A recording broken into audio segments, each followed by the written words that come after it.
Hey guys, what's going on? I'm just making a quick video. I made a quick update video, did not like the quality of it, so I'm just going to do separate parts on each of the handguns. So here is the Glock 19 that I originally bought about going on 2 months now, a little over 2 months. I have done a little bit of work to it, as you can tell. First thing that I did was I went ahead and shaved down the rear sights. There was a little bit of black right around here, around the white there. I just went ahead and shaved them down. Reason I did that was because I wasn't too sure exactly what I wanted as far as sights. I know I want to get a pair of night sights, but they're kind of expensive and I haven't found, I guess, the right one. So before we get into this, I'm just going to go ahead and make sure this is clear, and it is.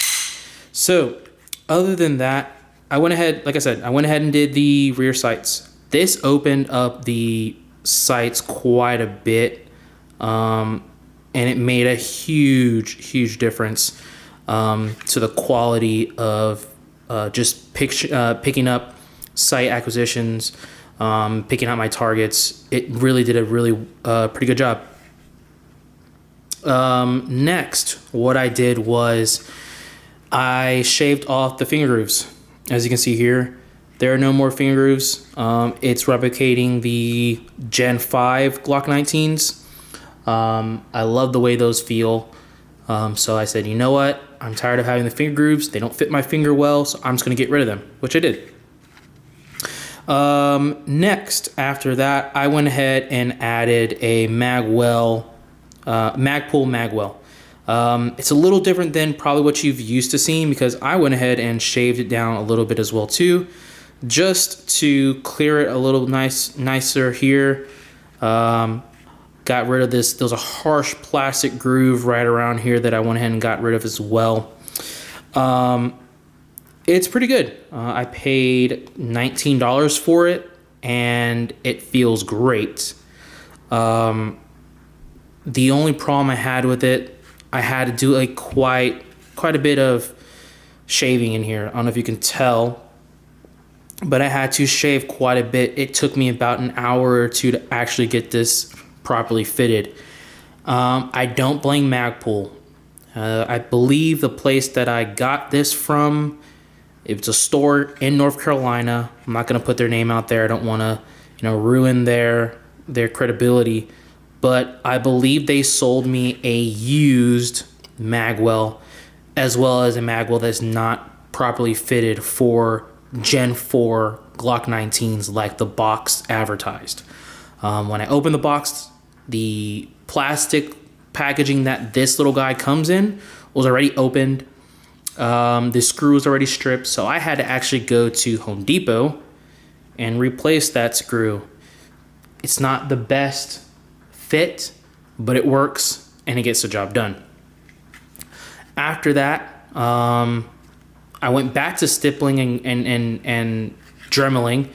I went ahead and thinned out right around here, just so my hands can get a better grip around.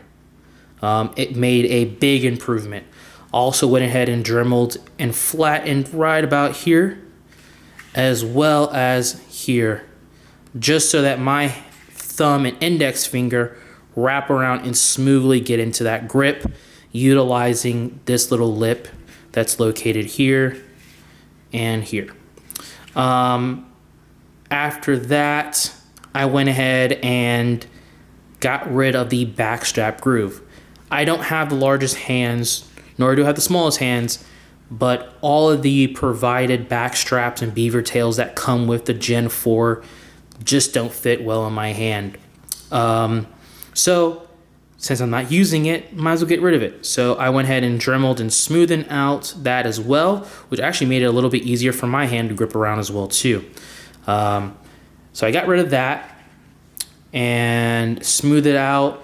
I also went ahead and rounded out the area around where the pins for the beaver tail and back strap attach to.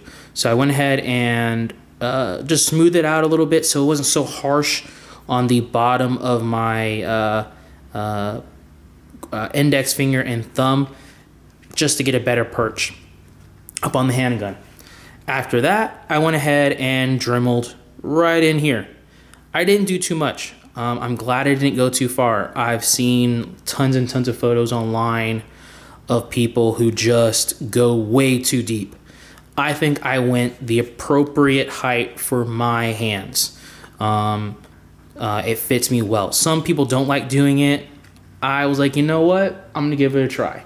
So I went ahead and just went in a little bit, and then I also went ahead and thinned it out quite a bit. Like I said, I don't have the largest hands, so the more I can wrap my hands around this handgun, the better for me. Then I went ahead and actually started stippling.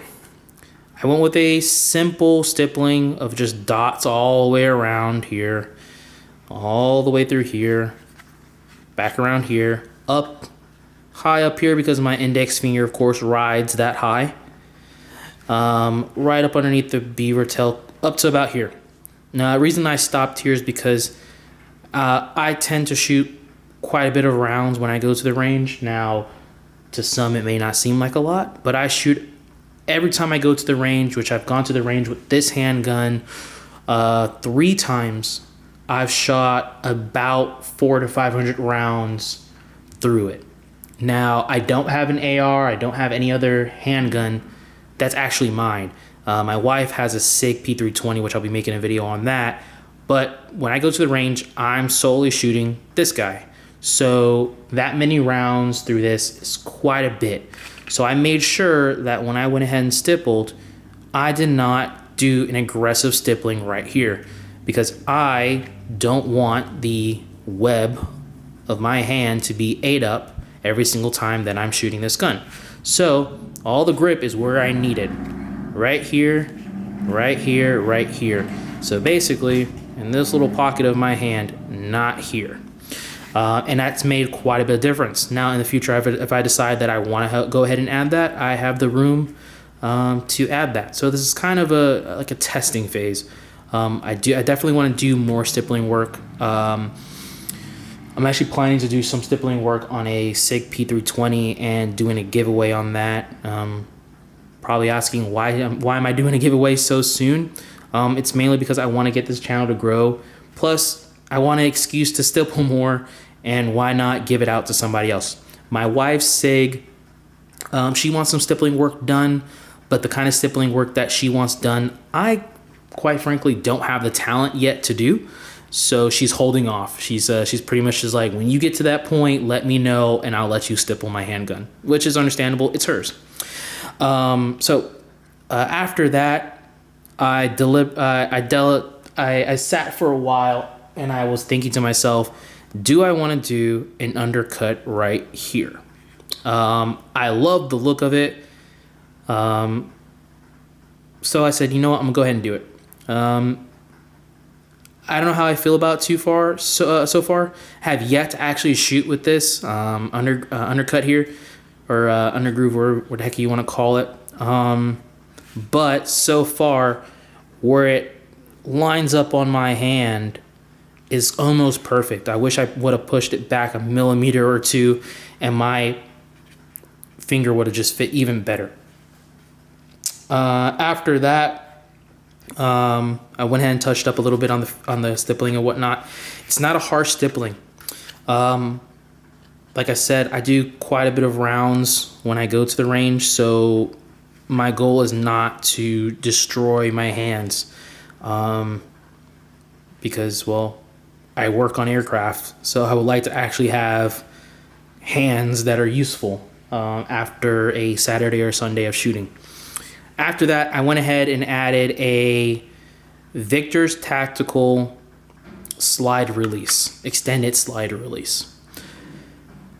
I paid $15 from it, from the same place that I got the magwell. My feelings towards it, it's way better than the stock, I'll give it that. But for me, I wish I would have gotten one that extended just a little bit more over here so that I can reach it just a little bit better. I'm finding myself having to twist my hand and hit it for whatever reason. I think that's maybe because I'm so used to the original Glock slide release. So I guess I'm just gonna have to get used to it. If it gets to the point where I have to replace it, I'll replace it. Ever since I put this one in, it is a pain in the butt to get these out.